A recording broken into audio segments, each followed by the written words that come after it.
You do not surround a Roman army.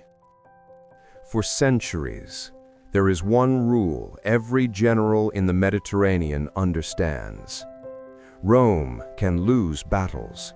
Rome can lose cities. Rome can even lose generals. But Rome does not lose armies. Not completely. Not in the open field. Roman legions are built to prevent that outcome. Heavy infantry, disciplined formations, depth over speed. When pressed, they do not break, they push. When flanked, they extend. When threatened, they advance. The Roman way of war is simple and brutally effective. Absorb the shock, grind the enemy down, let numbers finish the job.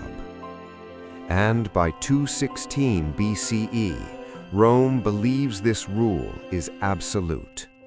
They believe it because they have already tested it against one of the most dangerous commanders alive. 2 years earlier, a Carthaginian general dares the impossible. He marches an army, infantry, cavalry, war elephants across the Alps. Most of the world assumes he will die there. He does not.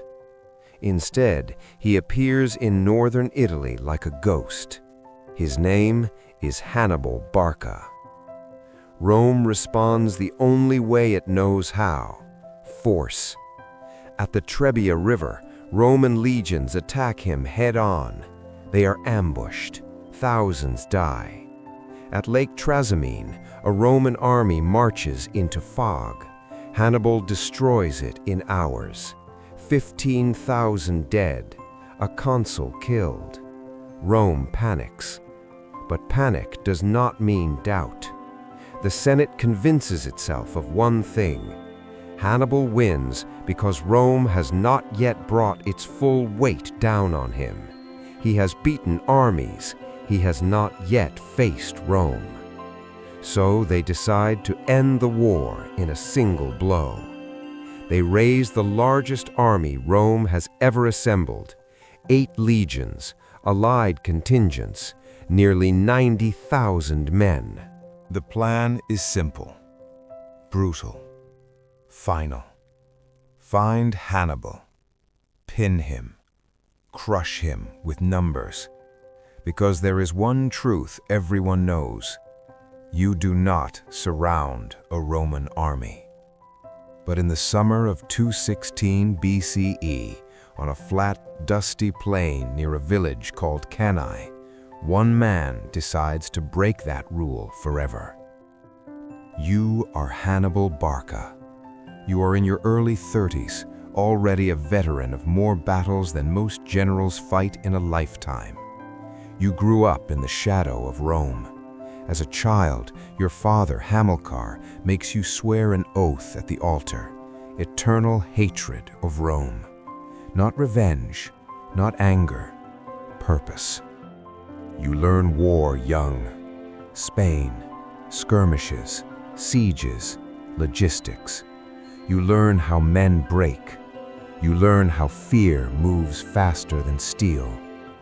By the time you cross the Alps, you are already something rare, a commander who understands not just tactics, but psychology. Now, 2 years into the invasion of Italy, your situation is desperate. You are deep in enemy territory. Reinforcements from Carthage are uncertain. Your army is shrinking. Disease, desertion, attrition. You cannot replace losses the way Rome can. Rome, meanwhile, bleeds men and replaces them without hesitation. And now they come for you with everything. The Roman army marching toward Cannae is unprecedented. 8 legions, each legion roughly 4,200 infantry. Add allied troops, add cavalry. The numbers climb fast. Between 80 and 90,000 infantry, over 6,000 cavalry. They are commanded by two consuls, Lucius Aemilius Paulus and Gaius Terentius Varro. They alternate command daily. Paulus is cautious. Varro is aggressive. The Senate favors aggression. They believe overwhelming force will erase Hannibal's tricks. You have fewer men. Around 40,000 infantry, 10,000 cavalry. Your troops are diverse: Libyan heavy infantry, Iberian swordsmen, Gauls who fight with ferocity but little armor, cavalry from Numidia, light, fast, deadly, Spanish and Gallic heavy horse. You cannot win by meeting Rome head-on. So you do something no Roman expects. You let them choose the battlefield.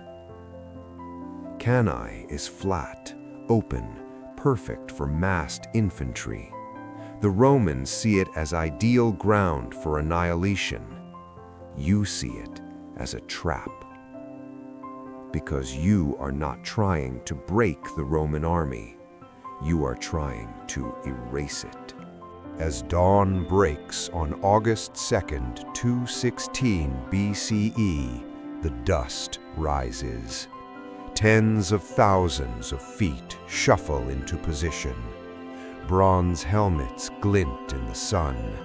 Shields lock. Standards rise.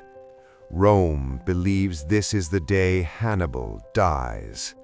Hannibal knows it is the day Rome learns fear. And now there is no retreat. The Roman army forms first.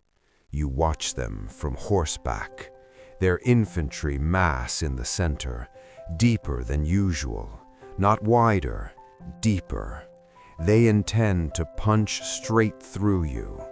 8 men deep become 16, then more. It is a human battering ram.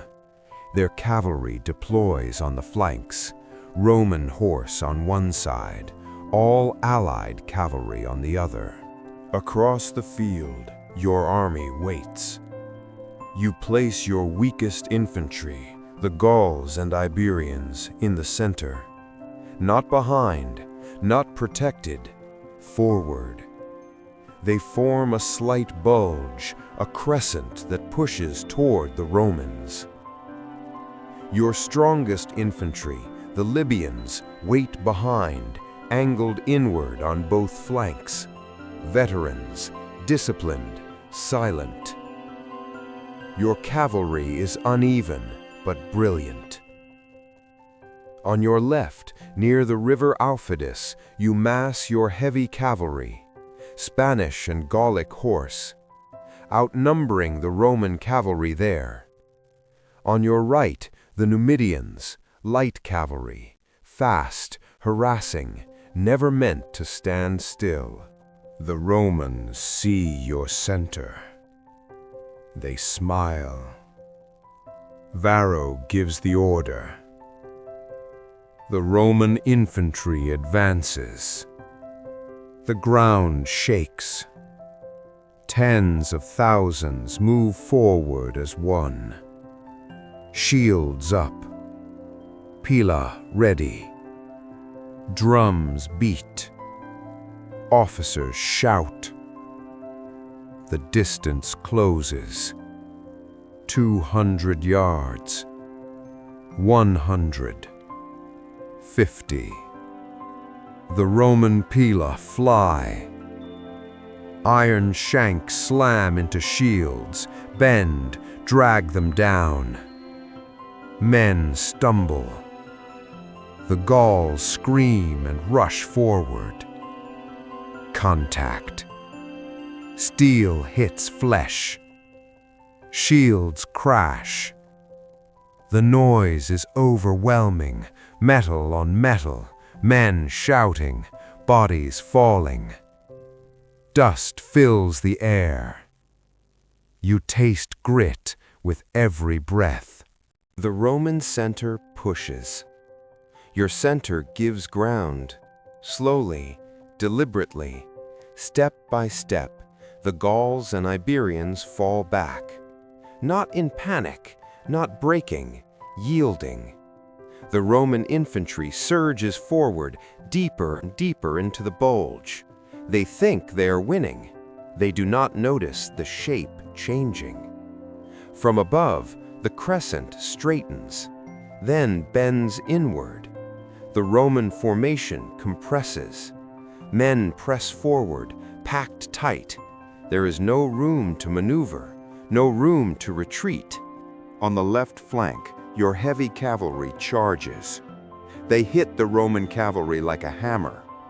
The Roman horse breaks almost immediately. They turn, they flee. Your cavalry pursues, cutting them down, riding them into the river. Minutes later, your cavalry wheels around. Minutes later, your cavalry wheels around and rides behind the Roman army. On the right flank, the Numidians do what they always do. They harass, they retreat, they lure. They keep the allied cavalry occupied. No breakthrough, no disaster, just delay. Back in the center, the Roman infantry keeps pushing. They are now fully inside the trap. Your Libyan infantry moves. They pivot inward. Shields lock, spears lower. From both flanks, they strike the exposed sides of the Roman mass. The Romans try to turn. They cannot. There is no space. Men are packed so tightly they cannot raise their swords. Now your cavalry returns. From the rear, the encirclement closes. This is the moment. The impossible geometry becomes real. A Roman army, nearly 90,000 men, is completely surrounded. Front, flanks, rear, there is nowhere to go. The killing begins. This is not a battle. It is compression. Men suffocate standing up. Bodies pile so high that soldiers fight on corpses. Blood turns dust to mud. Screams never stop. Roman discipline works against them. They do not break. They do not flee. They die where they stand. Hour after hour, your men press inward. By midday, the Roman army is collapsing into itself. Consul Paulus is wounded. He refuses to flee. He dies fighting. Varro escapes with a handful of cavalry. He rides back to Rome carrying the news. By late afternoon, it is over. Around 50,000 Romans are dead. Some estimates climb higher. Another 10,000 are captured. Fewer than 15,000 escape. You have lost maybe 6,000 men. Rome has lost an army. At this point, after the scale of destruction becomes clear, pause with us for a moment. If you find this kind of forgotten history as fascinating as we do, we'd be honored if you'd hit that subscribe button. We believe these stories of genius, sacrifice, and human cost deserve to be told. And by subscribing, you help ensure they aren't forgotten. Now return to the field. The dust settles. The plain of Cannae is silent. Rome is stunned. The news hits the city like an earthquake. Entire families are wiped out. Senators are dead. Knights are gone. Rome orders days of mourning, something it has never done before. They do not even send out messengers to count the bodies. They know. Allies defect. Cities in southern Italy open their gates to Hannibal. Capua, Rome's second city, switches sides.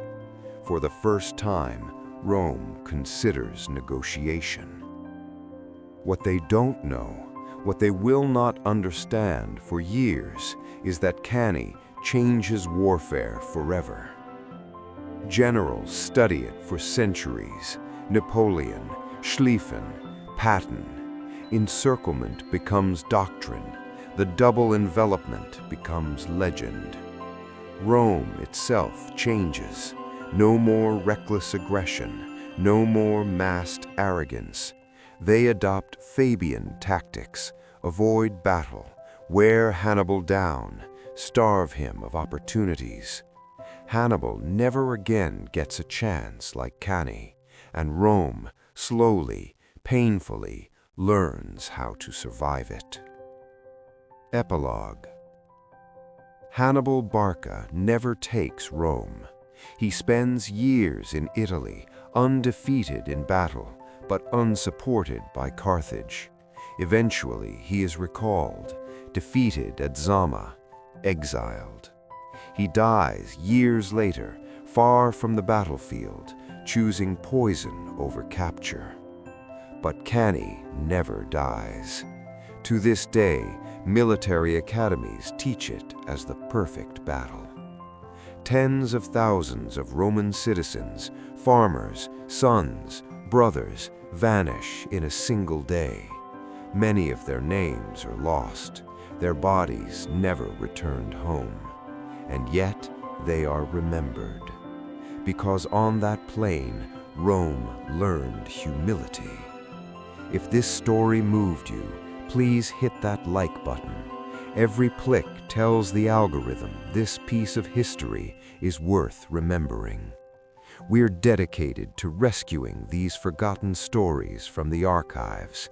If you want to join us on this mission, please subscribe and turn on notifications. Where are you watching from? Drop a comment with your city or country and tell us if someone in your family studied history, served, or marched under a banner long ago. Thank you for ensuring that Hannibal Barca and the tens of thousands who fell at Cannae do not disappear into silence. They deserve to be remembered.